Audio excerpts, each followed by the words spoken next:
Welcome to another In Wheel Time podcast, a 30-minute mini version of the In Wheel Time car show that airs live every Saturday, 9:30 a.m. to noon Central.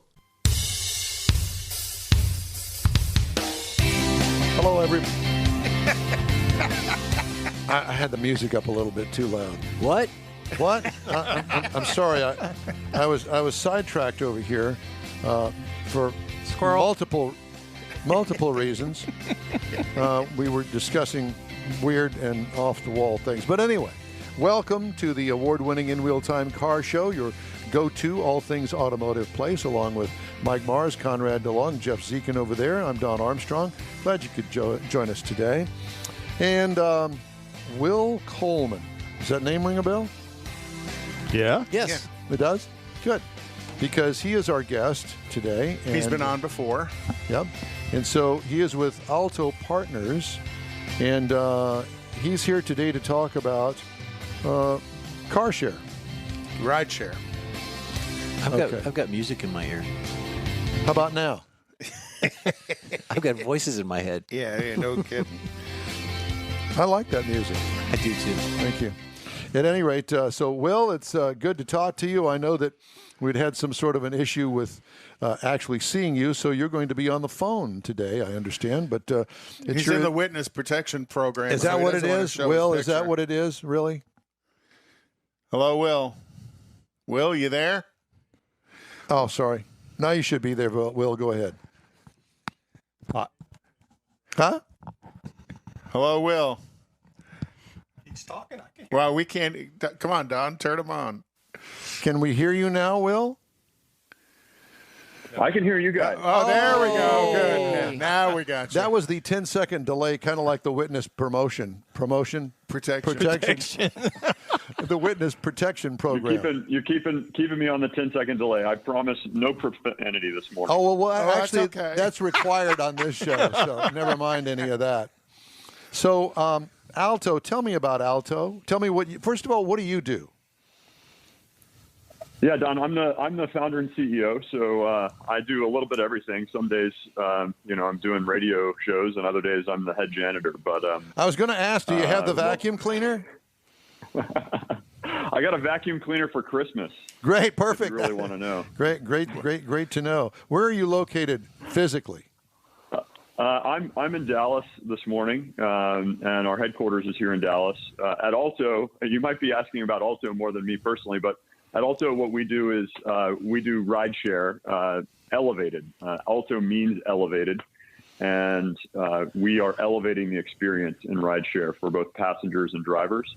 As we talked about last time, we're really excited to be down in Houston now. We founded the company here in Dallas and operated here for a couple of years, and we're excited to get to Houston when we launch back in October. Well, I sure am glad, just to go a little bit off track here, I did want to congratulate you on at least having a football team up there. And it looks like most of us down here are going to be becoming Dallas Cowboy fans if we're not already. Well, who knows? Deshaun Watson may go to Dallas. There you go. Yeah, because he wants to go somewhere. It's not clear that either of our football teams has a quarterback that we can count on. So, we've got, I think. Well, ours is looking. We can commiserate in that misery. Yeah, so ours is looking. So tell Jerry, give him a little elbow, on the shoulder, and say, "Hey, Jerry, guess what? They got a actual quarterback down there in Houston is looking for a place, and he could still live in Houston and practice up there." Yeah, he can commute. But back to the topic here, Alto Ride Share. No, I'd rather talk about football. No, right now. you don't. You don't even watch football. Badminton. Alto Ride Share is an elevated ride share. What does that mean? It's a little bit nicer than the Ubers. Let Will explain it. Tell us about it, Will. Yeah. I mean, elevated to us really means three things. It's all about safety, consistency, and quality. And so we're really focused on doing things a bit differently in order to ensure that every single ride is safe, high quality, and that consistent experience shines through for our customers every single time. To do that, we operate differently than our competitors. We have W-2 employee drivers, not independent contractors like most transportation companies. And we have a dedicated fleet of vehicles. That means like an airline or a hotel, we're responsible for that asset. We clean and disinfect it daily. We can keep it maintained so that every single time you hail an Alto via our app, you know exactly what you're going to get. You know the experience you can expect. And you know that you're getting into a car that is clean and safe, which we think is even more important now than when we founded the company, and something that consumers are really looking for as they try to get back on the road, get moving again. We know that movement is critical to our society and to rebuilding our economy, and so we want to be there to help people do that in the safest way possible. So you said that you own the asset. So these are vehicles that are owned by Alto, not like some of the other ride shares that are out there that, whoever it is driving, it's their personal vehicle. Yeah, exactly. We actually think that there's a huge opportunity to build the capabilities required for an eventual autonomous transition. We think that transition is still 10 to 15 years away in our industry. And so drivers are a core part of our offering, and we think will be for a really long time.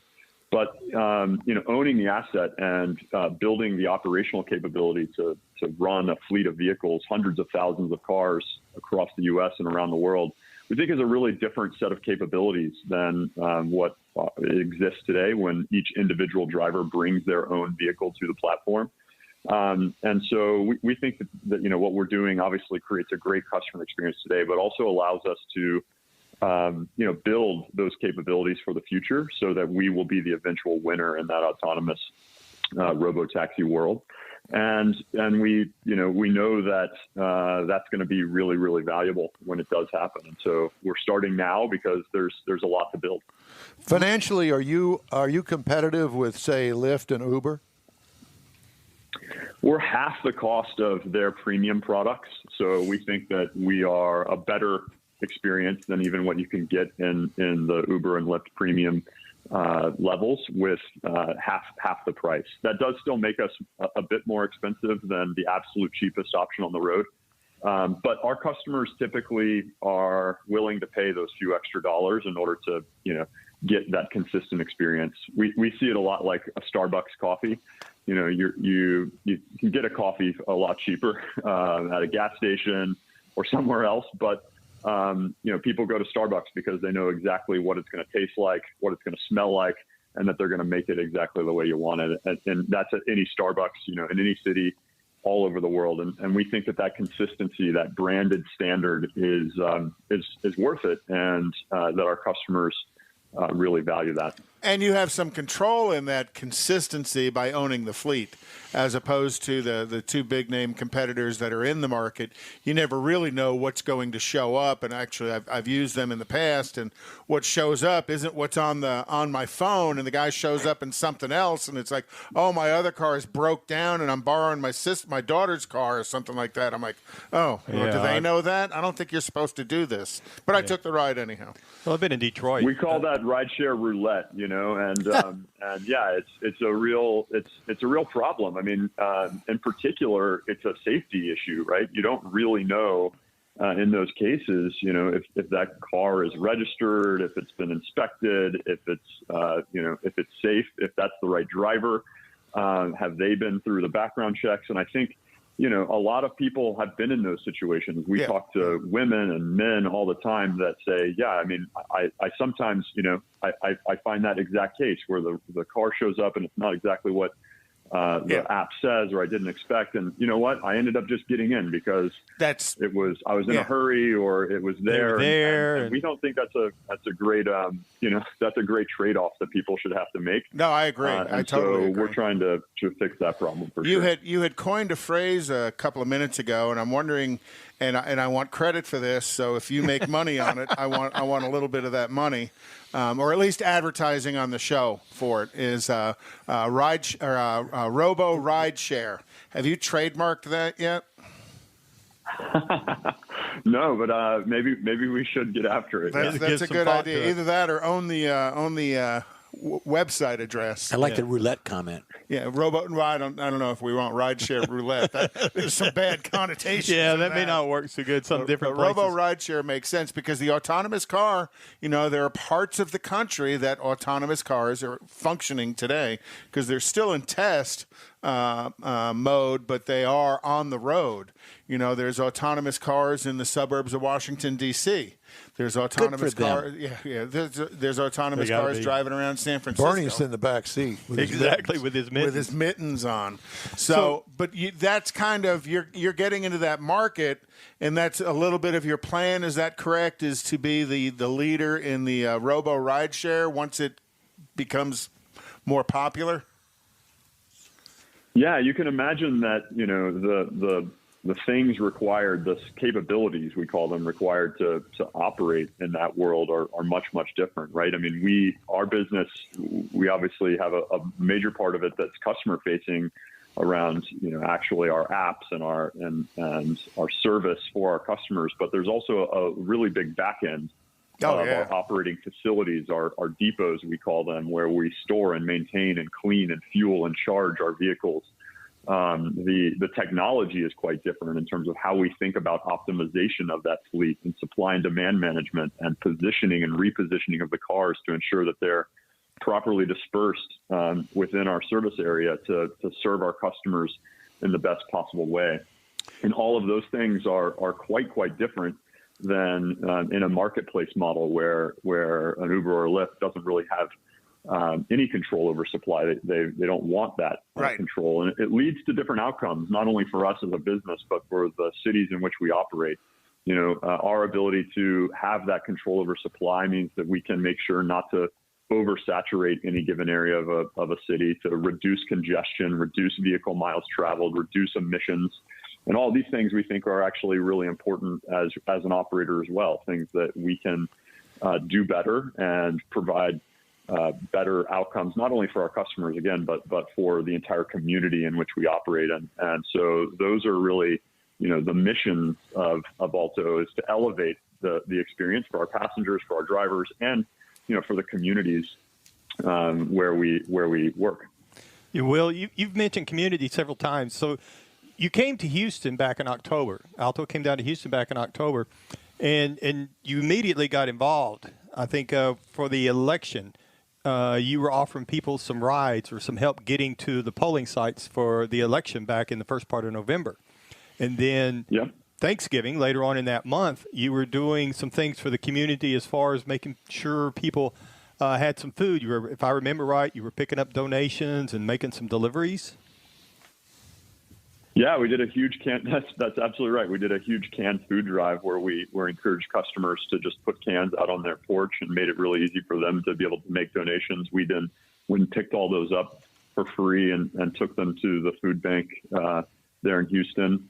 And we're really, you know, we feel that it's really important to be integrated into the communities that we operate in, and that we have a unique capability by being out on the road and having these assets to really use them in productive ways.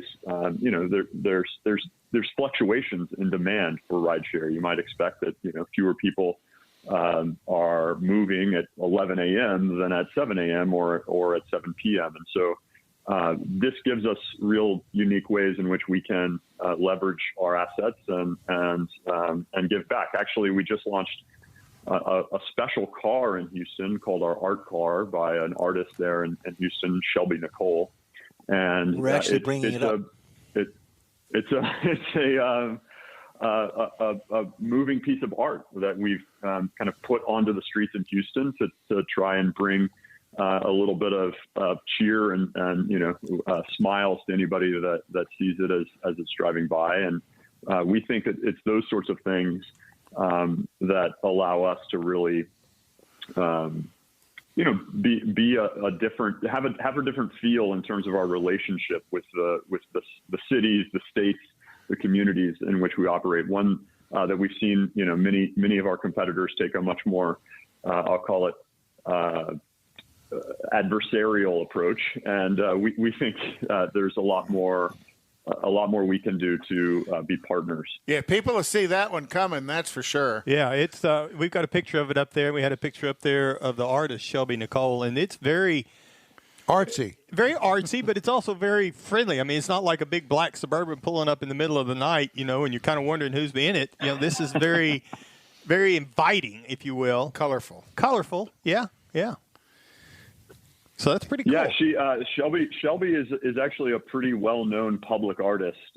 She's worked in Houston. I think she has a project where she paints murals on some electrical boxes around town to make them kind of stand out and be a little bit more of a target, something fun to look at than an eyesore. She's done stuff with Kendra Scott, the NFL as part of the Super Bowl when it was in Houston, and I think a lot of others, and we're really excited to partner with her because it's a great way for us to display our asset, our brand, our car, but also to raise her up and to showcase her art and to make more people aware of what she's doing in the community. And so it's really a win-win partnership, we think, and something we've always been excited about to be able to do in those cities we operate. So, Will, what's the next step here in the Houston area?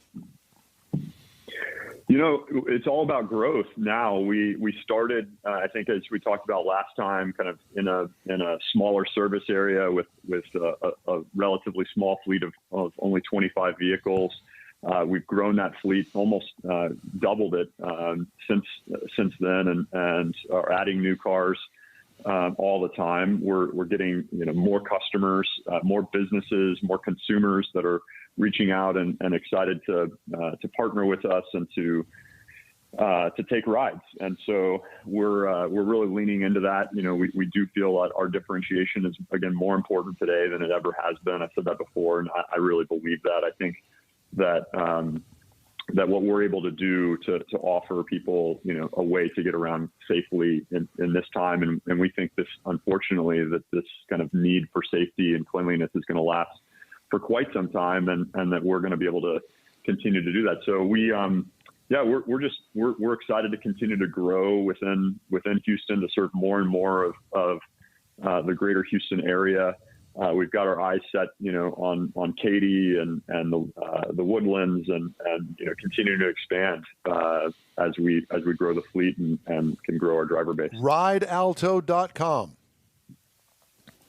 Yeah, RideAlto.com, or you can find us on the Google Play Store or App Store, searching Ride Alto there as well, and download our app and sign up. We create an account, and you can join Alto, which allows you to get discounts on all of your rides. So our members receive 30% lower fares than guests, and they have access to our fleet anytime, even in periods of high demand. We give away a free month of membership so people can try it out, and we'd love to have your customers or your listeners be our customers and give us a try. We are always looking to expand the user base, and excited to continue to grow in Houston. Well, all right. Well, very good. Will, thanks so much for joining us today. It's RideAlto.com, and we look forward to talking to you again soon. Thanks, guys. Have a great Saturday. You do the same. Okay, time now here on the In Wheel Time Car Show for Konrad's Car Clinic. And I know that you have something over there. Yeah, well, kind of want to talk a little bit today about owners assume that our vehicles will be reliable, and if we just kind of listen to Will, that's pretty important. We trust that the brakes are going to stop the car every time.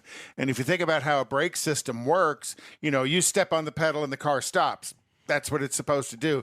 There's a whole lot of engineering that goes into that. And, you're trying to stop basically a 4,000 pound vehicle by slamming on the brakes.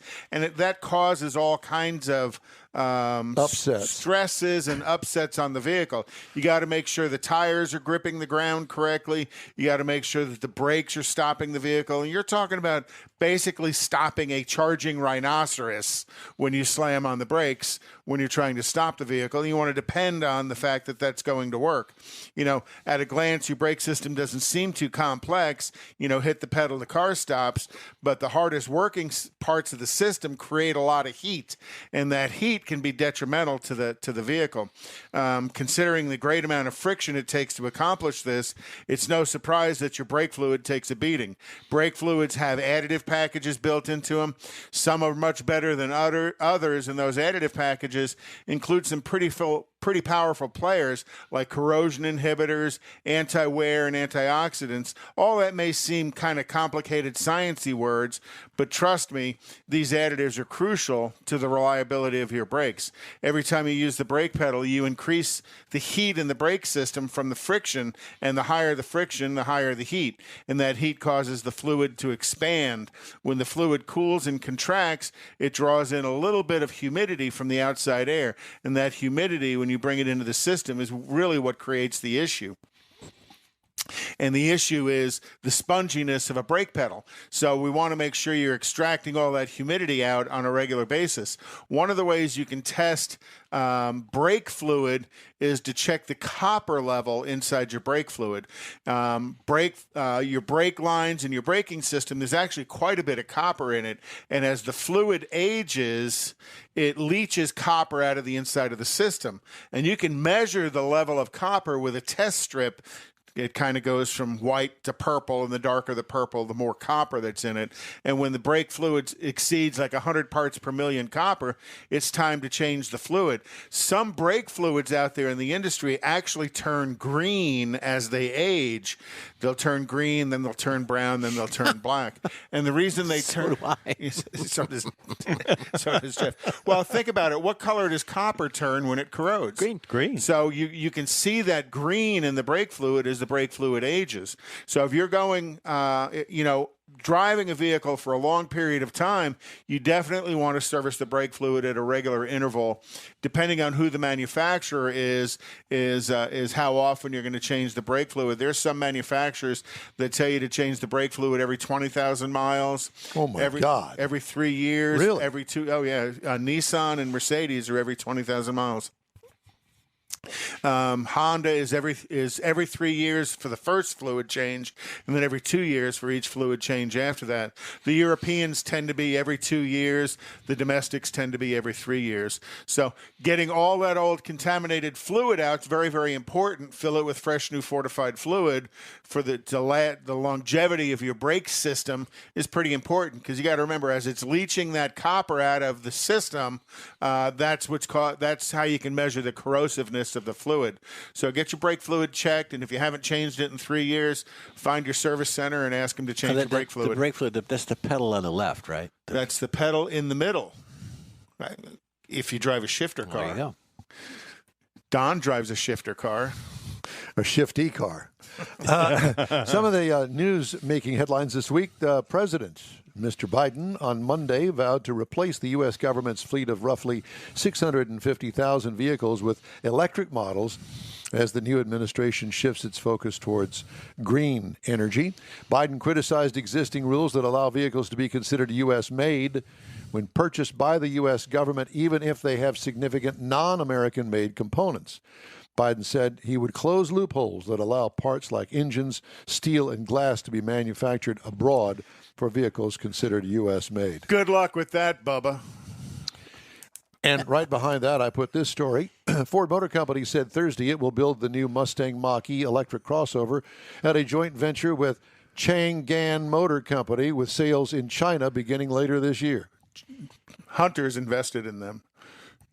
Sorry. Hunter Biden. Ford began building the Mustang Mach-E in Mexico last year with the first production limit of 50,000 units. And you hear that, Joe? You might want to talk to Henry. And they're going to sell a special Starbucks version. It's going to be that light brown color. Call it the Mocha Mach-E Auto. And they need to make the Beast all electric. The Beast all electric. Yeah, the big presidential limo. They need to make that electric if he's going to really hold to it. Yeah, there's some discussion on that. Well, considering who's discussing it? Considering different journalists trying to figure out, is that really possible because of the weight of it and Oh, that's possible, but it's only going to get 5 miles before they have to recharge it again. Yeah, either that or tow behind it a big diesel generator. Talk about anxiety. There you go. General Motors plans to stop selling gasoline-powered vehicles by 2035 as it works toward a goal of becoming carbon neutral by 2040. Will I be alive? No. Well, GM's commitment to carbon neutrality follows promises from other automakers, including Ford, Volvo, and Nissan. GM's goal is a decade ahead of the targets Ford and Nissan have set, but in line with Volvo's. Nobody really knows. Because the one thing that's missing in this story is Batteries that last a long time. well, that and the fact that we don't know. People we do know aren't into electric cars today. Maybe Well, that's going to change. And you have to listen to what they're saying. They're going to be carbon neutral. That doesn't mean they're going to be totally green. It just means they're going to be balancing. General Motors says they Their are stuff. going to be fully electric by 35, which means no gas, no diesel. No oil.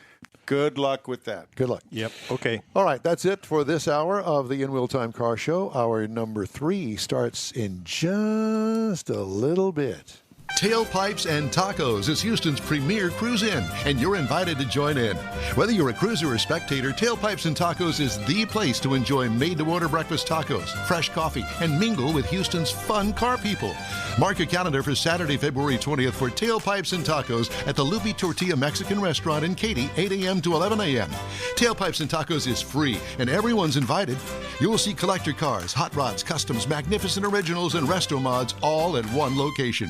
Cars from all over Southeast Texas cruise in and show off in a friends and family event at the Lupi Tortilla Mexican Restaurant on the Grand Parkway at Kingsland Boulevard, just south of I-10 in Katy. Drag racer, car enthusiast, and Lupi founder Stan Holt brings you Houston's hottest cruise in, Tailpipes and Tacos, Saturday, February 20th, 8 a.m. to 11 a.m. at Lupi's in Katy. The In Wheel Time Car Show will be there too.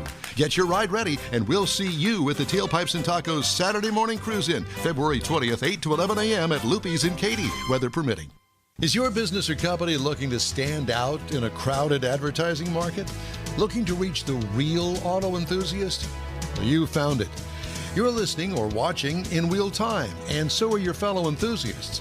The In Wheel Time Car Show now reaches 500,000, and we can put together a marketing plan that will engage them in your product, business, or service. To get the tires rolling, just shoot us an email to our marketing director, Jeff Zekin. His address is jeff@inwheeltime.com. That's it for this podcast episode of the In Wheel Time Car Show. I'm Don Armstrong, inviting you to join us for our live show every Saturday, 9:30 a.m. to noon Central on Facebook, YouTube, and our InWheelTime.com website. Podcasts are available on Apple Podcasts, Spotify, Stitcher Radio, iHeart Podcast, TuneIn, Google Podcast, and Podcast Addict. Keep listening, and we'll see you soon.